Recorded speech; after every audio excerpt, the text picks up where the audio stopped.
This podcast episode was made possible in part with support from Sacred Rights, a project funded by the Henry Luce Foundation and the E. Rhodes and Leona B. Carpenter Foundation and hosted by Northeastern University.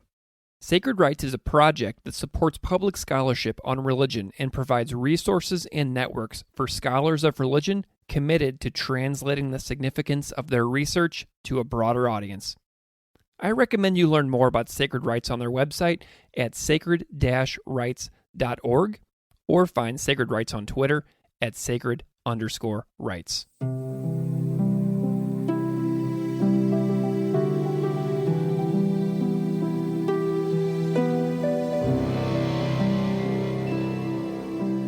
Welcome to Classical Ideas. This is Greg Soden, and this is a podcast where, since 2017, I discuss all things religion with a variety of fantastic scholars, experts, authors, and educators. On this episode, my guest is Prea Persaud. Prea Persaud is a doctoral candidate at the University of Florida and a visiting instructor in the religion department at Swarthmore College in Pennsylvania. Her research focuses on Hinduism in the Caribbean and the intersection between race and religion. In her dissertation, God Must Be a Trini, the transformation of Hinduism into a Caribbean religion, she uses Hinduism in Trinidad to challenge studies on diasporic Hinduism that center India as the homeland, scholarship on the Caribbean that ignores the influence of Asian migration, and the rigidness of categories within the study of religion. God Must Be a Trini is the topic of conversation on this episode. Please enjoy this conversation with Prea Persaud. Thank you so much for listening. Prea Persaud, welcome to Classical Ideas Podcast. Thank you. I'm so excited to be here. Thank you for joining me today. It is a lovely October 1st morning here in Buffalo, New York, where I'm talking to you from. I'm wondering if you could just spend a moment and introduce yourself a little bit to the listeners out there so they know a little bit about who you are and what you do. My name is Prea Persaud. I was born in Trinidad, grew up in a West Indian community in Orlando, Florida, and now I teach at both Swarthmore and Haverford colleges in Pennsylvania, so not too far from where you are. I work on the history of Indian indentureship in the Caribbean and Indo-Caribbean Hinduism in the Americas, and primarily teach classes on race and religion in the Americas. I'm curious about your backstory as well, because I'm excited to dig into your work, but I'm curious if you have any specific academic turning points or any relation to your life and your backstory that informs the fields in which you work, like anything relevant to your own personal history that kind of informed where you wound up as a scholar or anything like that. I'm curious about your path into academia and your areas of expertise. Yeah, let me start by answering the second question first, which is about my personal life. And so, as I said before, I'm West Indian, Trinidad. My mom's Trinidadian, my dad is Guyanese, and I grew up in a West Indian community. So, like many other scholars, my work on the Caribbean was an attempt to help understand my own community and history and help communicate that to others. I'm very strange in that I was a religion major when I entered my undergrad, and I've never changed. I never had a major shift or anything like that. And so this has always been of interest to me. I wrote about the Caribbean for my undergrad thesis because I didn't recognize myself or my community in the discussions about Hinduism in the classroom. I wanted to have an opportunity to explain that history. And for that paper, I remember reading an article by Vasudha Narayan, who teaches at the University of Florida now. The article was part of a series of Who Speaks for Hinduism.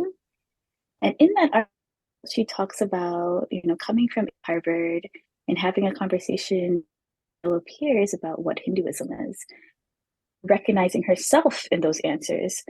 And so, it was like the first moment in which I realized, oh, this problem that I'm having where I don't see myself represented in what we're studying is not a me problem, right? It's an academy problem. And that do with Orientalism, has to do with the structure of the academy and what we want Hinduism to be.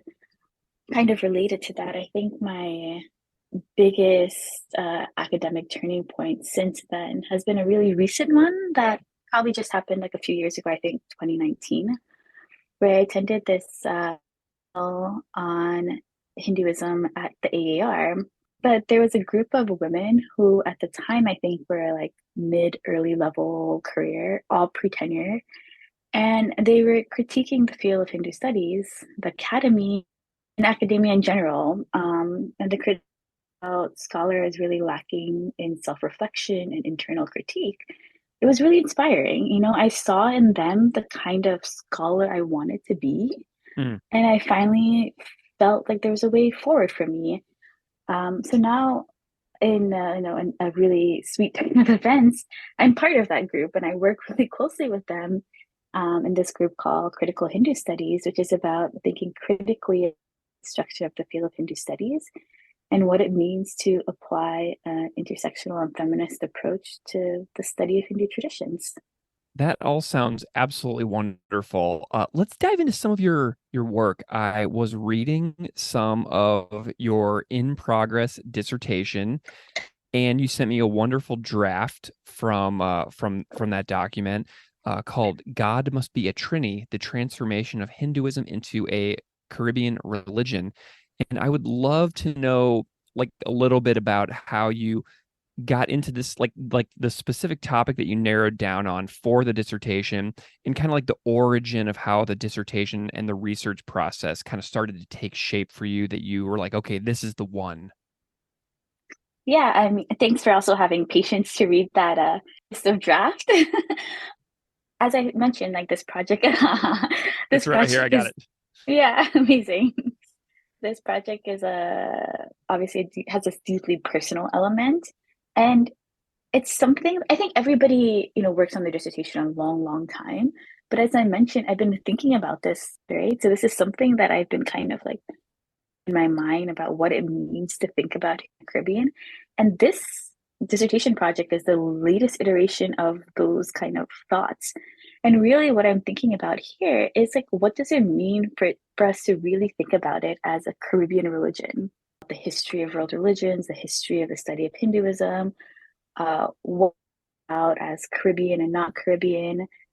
So I'm really kind of like pushing back against those categories by saying, what does it do think of Hinduism as a Caribbean religion? Like, what does that do for how we think about the form that Hinduism takes in the Caribbean? To just think through that category of religions, which we often associate with things like, I don't know, Santeria or like voodoo or something, right? And quote unquote, all those minor traditions. So it's really against a world religion paradigm. It's pushing back against these constructed categories and also help think about Caribbean Hinduism as really reflecting the particularities of the Caribbean, right? And Mm. not just as a diasporic group of India. So, what happens often when we think about global Hinduism or Hinduism in the diaspora, without really realizing not intentional, it becomes a conversation about India to X place. And often that place is the US or North America. And so it's often difficult to have a conversation that isn't just about like India, really, or thinking Yeah. about connections to India. And I'm trying to push back against that to help us think about really what's unique about the Caribbean context and how is that really the tradition there. And I was thinking about that as well. Like I'd never thought that before. I never thought about the fact that Hinduism could be a Caribbean religion. So this is a brand new way of thinking for myself as well. And because I've known people who are Hindu in the US, and I've never thought about it as like an American religion either. Do you know what Yeah. I mean? So I like the idea of pushing my own ways of thinking about like how do I classify certain religions and tie them to geography. Does that make Hmm. sense? Does that kind of Yeah. resonate? Yeah, that's exactly correct. That's exactly what I'm doing. And I mean, I think that it really challenges us because part of that conversation is deep anti-blackness, etc. Like why Creole religions, why Caribbean religions get sidelined. So by thinking about Hinduism as a Caribbean religion, it also helps us to think about the Caribbean as a space, which often gets left out of conversations, right? Even when we think about Americas, the Caribbean somehow gets lost out of these conversations, even though it's a super essential place with all of these incredible scholars and thinkers. And there's so much going on there when it comes to the history of the world, but it kind of just gets left out because people just aren't taking it seriously as a location. Mm. I would love to know what you think listeners need to know about the history of Indian people in Trinidad, like about the history of settlements in Trinidad, the purpose that people from India arrived in Trinidad. What do you think that people out there should know about the Indo-Trinidadian population as it's come to exist? Okay, so Indians arrived in Trinidad through the indentureship trade, which began in 1838, although it's earlier in places like Guyana. Indentureship, or the Coe trade as it's also known, was a labor system implemented after the British ended slavery. In a sentence, it was a way for the British to continue to labor for their sugar plantations in a system that was technically different from slavery, but still just as cruel. Laborers worked long hours on sugar plantations for little pay and under dangerous conditions. And by the time the abolished in 1920, 500,000 Indians had been brought to the Caribbean. So it's by no means a small number. The thing that I think I want people to understand the most about indentureship is that this is, part of a larger story about labor and migration around the world. And when we think of things that we associate with the Caribbean, such as like marijuana, even, curry, even there's a specific West Indian curry. All of these things are there because of indentureship, right? It's the reason why they're in population in places like Mauritius or Fiji, etc. This is all part of the same system. It also helps for us to think about like what happened after the end of slavery, because especially with my students, they Yeah. think like, ta-da, everyone was free, and in their minds are also very like eccentric. So they think about the civil rights movement, but they don't really understand the kind of global trade. So the history of so many countries are interlinked with these two trades. When we're thinking about transatlantic slave trade and indentureship, we're thinking about the British, the Spanish, and the US, how all countries were involved in the transportation of people and treating them as commodities. Well, what is the population like today? Because your dissertation is very modern. It's happening right now. And so I'm wondering if you can tell me a little bit about the context of like what the population and the community is like today. Yeah, Trinidad is about half and half Indian and Black. I think that Indians have a slight majority. There's also a small population of Chinese who arrived during indentureship. There's a Syrian population, and there's also recently an influx of Venezuelans who have come as a result of the crisis of Venezuela. As far as religion goes, the majority religions in Trinidad are Hinduism and Christianity, which obviously reflects the kind of racial demographic as well. Excellent. Yeah, I had no idea that there was such a Yeah. prevalent Indian population and such a high degree of Hindu, tradition practitioners in the country. I had no idea. This is all completely brand new to me. So, like, your work is like shining a light on something that I had no idea that even existed in the world today. Like, I feel so ridiculous, but it's just brand new to me. Yeah, no, I'm so glad. This is like what the work is for. I tell my students, when they think of like marijuana, that's like the easiest kind of like to give them. And they think about like Jamaican and Rastafarianism or Rasta. Like, where do they think that comes from? That comes from indentureship, right? That's how that plant ended up there because it's indigenous to India. Tell me a little bit about the culture building in Trinidad. Like the things that I love so much about your chapter that you sent me was the radio stations, the theater productions. I'm just so curious about the way that the Indo-Trinidadian population really seeks to create a vibrant culture that just seeks to create unity and among the different people that are in the community. Indo-Trinidadians are always negotiating things, right? It's what does it mean to be Indian and what does it mean to be West Indian slash that's I'm using West Indian here. And so the best way that I about the relationship of Indians to Trinidad is through the most well-known and popular street food of Trinidad, which is doubles. I'm not familiar with that dish, but doubles is a curried chickpeas. Maybe the best way to describe it is like Indian flatbread. In addition to the chickpeas, there's also a spicy chutney. So everyone knows about doubles, right? It's the first thing that go to Trinidad. It's like sold at the airport. So here's this like Indian food developed in Trinidad as a quick lunch for school workers, was initially like something people made fun of Indians for, now become like this beloved snack food in Trinidad. It's become kind of like part of like what it means to be Trinidadian is to eat this particular food. And so for me, that says thing about what has the transition of Indians and Indian culture and its relationship to Trinidad. And so some people will say like, oh, doubles, that's like basically chana bhatura, which is another dish in India, right? And no, it's not, right? So yeah, that's part of its history perhaps. But the way the chickpeas is cooked, the item itself, its flavor is Caribbean and representative of that specific culture. And so when you're eating that meal, when you're eating a doubles, right? You're not thinking, oh, this is Indian dish in Trinidad. You're just thinking about this is Trinidadian, right? This is Trinidadian food. And that is exactly thanks to the way that Indians have kind of like negotiated their identity in Trinidad. Specific chapter that you read, I'm talking about music and art and novels, the way that they're producing these cultural forms reflect their hyphenated identity, and in which they're often making references to the past. Public outlets like the radio stations were really important for promoting Indian culture, things like music, movie, dance, dress, etc.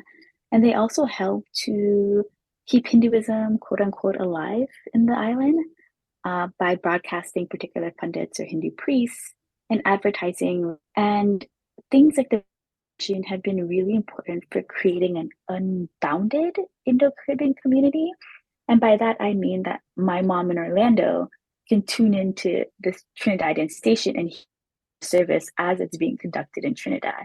Right. So what's happening is this like Indo community is increasing in size, right? It's not limited to the actual space of Trinidad. And then things like Indian Arrival Day, which work to educate the larger public about the history of indentureship and recognize the contributions Indians have made in the Caribbean, right? And they're really through things like Indian Arrival Day back against the visual Caribbean, which is the Caribbean as just Black. So Indian Arrival Day really works to help bring indentureship and about Indians in the Caribbean. And things like Indian Arrival Day are even celebrated in the US.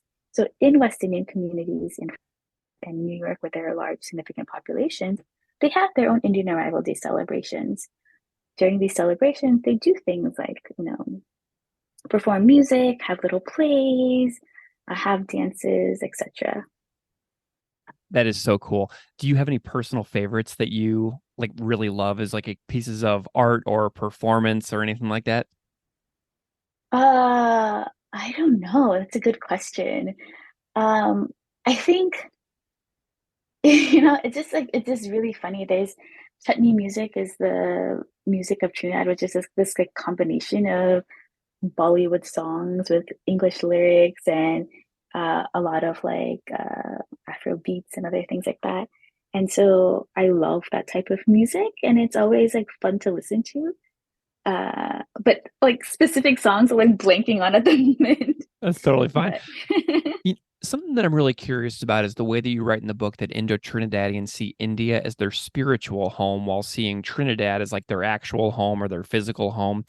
What is the, day-to-day life like with regards to religion for the Indo-Trinidadian population and how they like tie that spiritual home back to India that's so far away? okay, so I think many Indo-Trinidadians recognize or India as the quote unquote home of Hinduism and, acknowledge sites there that are unique to that particular geography and landscape. But from there's no need to return to India or to travel there at all because the connection they have to Trinidad. So there's a quote from a play that I use in my dissertation, in which one of the actors says as part of the play, India gave me birth, but Trinidad gave me worth. It may not even be accurate to say that India is their spiritual, because the landscape of Trinidad has been sacralized. One of my interlocutors showed me a picture of Trinidad in which pose onto the shape of the island, which is kind of like this eye shape, is this image of Ganesha, the Hindu god known as the remover of obstacle, has an elephant head. And this image, the superimposed Ganesha, each of the features of Ganesh, his trunk, his ears, etc., represent a landmark in Trinidad.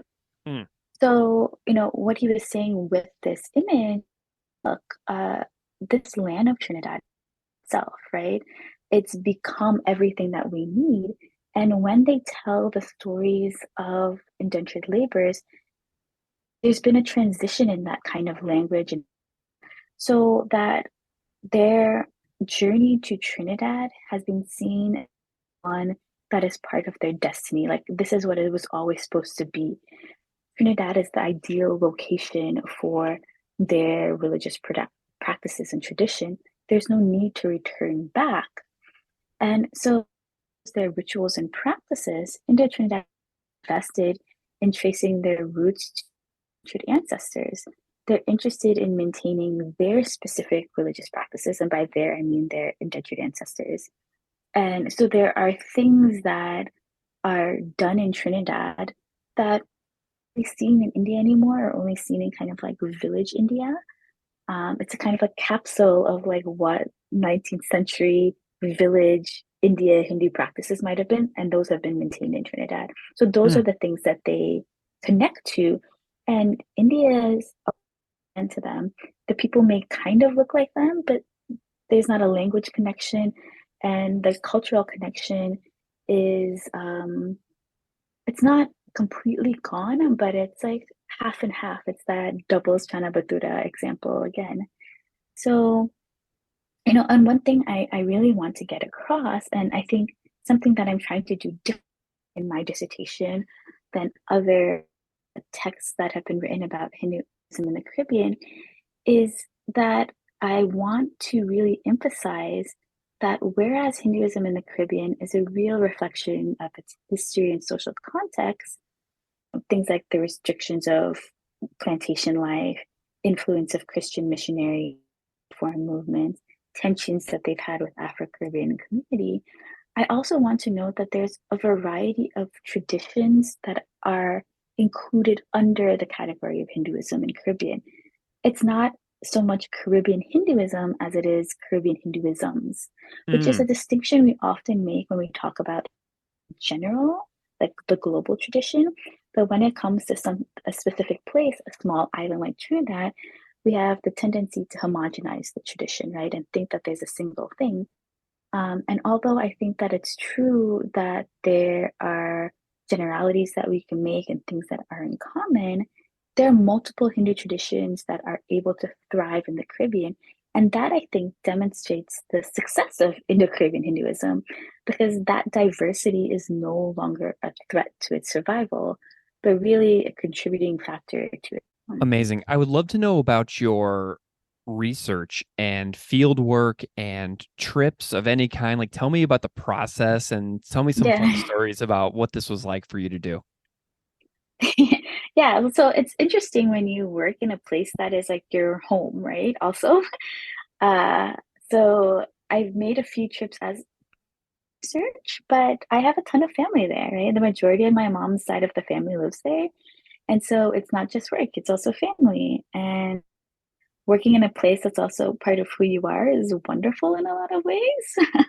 uh, Connections, people are more open about their thoughts, for better or worse. um, but it also can be difficult because you're constantly like balancing your family obligations, and this one you have to go see this auntie, or my mother, this or that, right? And everything also becomes research. So you're like, I'm in the car with my And suddenly the kind of everyday conversations that he's having with me, I'm thinking to myself, oh, what does this mean? What does this signify? So it's a kind of very strange space to be in, but I'm really, really for that. And to um, have them as kind of like partners in this work in a way. And without them, I could not have done the kind of work that I did in Trinidad.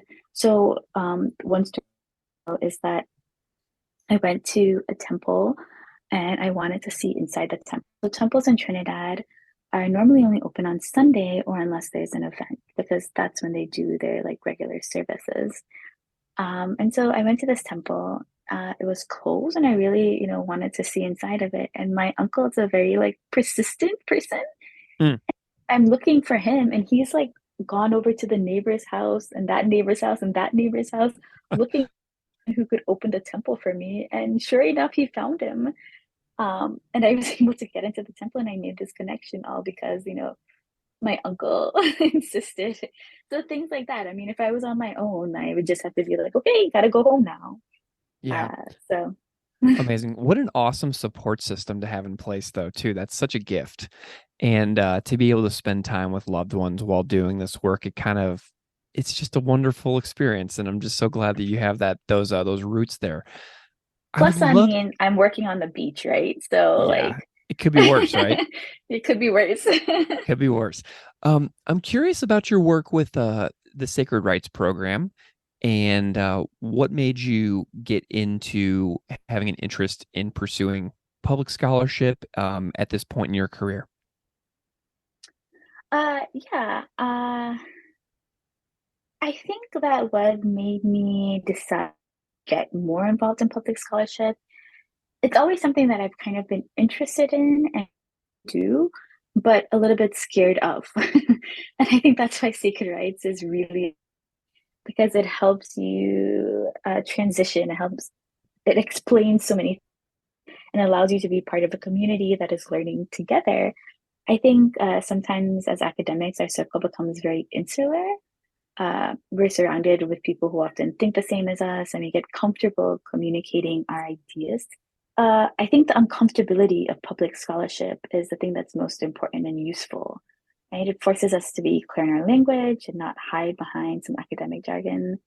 It also exposes us forcibly to people's thoughts outside of our article and how they're engaging with the material that we're thinking about. So for me, public scholarship is not just about educating the public, it's also about like continuing to transform yourself, right? And to think more clearly about what we're doing, its relationship to people that we're writing about. Mhm. Wonderful. What are some of the trainings helping you with? Like, how are you, you know, seeking to expand your own skill set, and what do you feel is like working the best for you in the program? It's been, well, first of all, I think having a cohort is like Yeah. really amazing. Uh, so people to talk about who are like feeling the same thing. Um, One of the things that I think it's helped me, Sacred Rights as a program has helped me think about a lot, is just like the kind of back end, how things work, how like editors and publishers are thinking about presenting to them. So, I mean, when we have like a whole, what is it called, section on what it means, idea, for example, I think that's really useful because in your mind, you may think that it works similarly to like, I don't know, pitching a class or like Mm. maybe an art or something like that. But it's really different because you're able to say why this thing is important and to talk to a generalized audience. And so these things can be really overwhelming. So one, like getting a how to examples, having a group to talk to about it, and then also having the ability to check, like, hey, I want to make this pitch. Like, tell me if I've done this right. So you're not by yourself. Having that community has been the most incredible thing.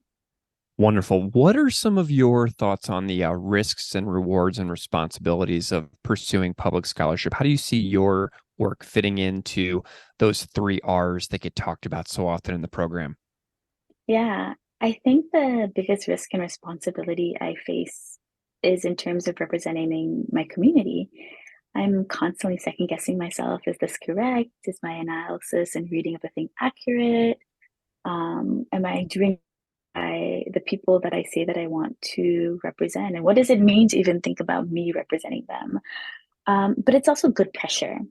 It keeps me honest because it requires me to check and confirm and to think carefully. And the greatest reward is when I have someone like you say, like, hey, I've never thought about this before, right? I didn't realize that these people existed here or anything about this history. That I'm like, I still needed because sometimes it doesn't feel like that. Sometimes I'm like, who am I talking to? Doesn't matter. What are some of your goals in the next 3 to 5 years, kind of in this realm of scholarship facing the public in the world? Do you mean like writing goals or like things that I want to put out? What do you want to do? Yeah, what are some of your goals for getting, what you do out into the world as broadly as you can? Yeah, I really am thinking about caste in the Caribbean a little bit more. So I mentioned earlier when we were talking about my academic training, working with this group, Critical Hindu Studies. And as part of that group, we've been thinking about things, caste, Islamophobia, etc., white supremacy. And so one of the real gaps in kind of information, both publicly and in scholarship, is about how caste functions in the Caribbean and Caribbean communities. And so that's something that I really want to bring to the fore, right? Because I think it complicates conversations about caste that are currently happening in the US, and are really important to have.